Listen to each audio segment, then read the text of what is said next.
Hello everybody, this is Kevin from KlotzProductions, and this is Game 2 between Andrew playing Mono White Quest and Harrison playing Green White Weenies. Harrison started the game on the play with a Stirring Wildwood, and then Andrew laid down a Plains and cast his Quest for the Holy Relic. Harrison then laid down a Razorverge Thicket and cast a Fuana Shaman. Then Andrew cast an Elite Vanguard and followed it up with a Kor Duelist again, bringing his Quest up to 2 counters.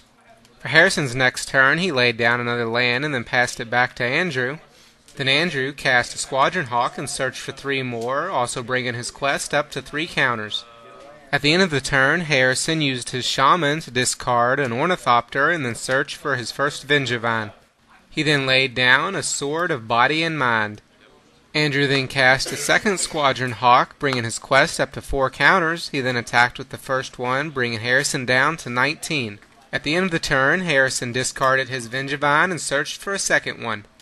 He then laid down a forest on his turn, but passed it without making any new plays. Andrew then cast his third Squadron Hawk and brought his Quest up to 5 counters. He then used the Quest to search for an Argentum Armor and equip it to one of his other Hawks. He decided to attack with the equipped Hawk and the other one. He chose to destroy Harrison's Fuana Shaman with the armor. He used the Shaman one more time before it died to discard his second Vengevine and search for a Kor Sanctifiers. Harrison then animated his Stirring Wildwood and used it to block the Squadron Hawk that didn't have the armor on it to kill it. He then took the other 7 damage, going down to 12 life. Post-combat, Andrew finished up his turn by laying down his 4th Hawk. For Harrison's next turn, he started out by laying down a Sunpetal Grove and casting a Quest for the Holy Relic.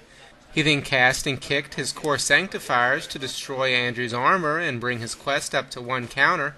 He followed it up by casting a Glint Hawk. He chose to bounce his sword to keep the Hawk from dying and brought his Quest up to 2 counters. He was also able to bring his 2 Vengevines back into play from the graveyard. He then attacked with his 2 Vengevines, which Andrew decided to chump block with his Elite Vanguard and his Kor Duelist. On Andrew's next turn, he simply played a Sword of Vengeance and then passed the turn. Harrison then replayed his sword and equipped it to his Glint Hawk. He then cast an Ornithopter to bring his Quest up to 3 counters. Then he followed it up with a second Glint Hawk, bouncing the Ornithopter, which he was able to replay, bringing his Quest up to 4 and 5 counters. He then used his Quest to search for an Argentum Armor and equip it to his Kor Sanctifiers. Andrew then decided that was too much for him to handle and scooped, giving Harrison the game and the match.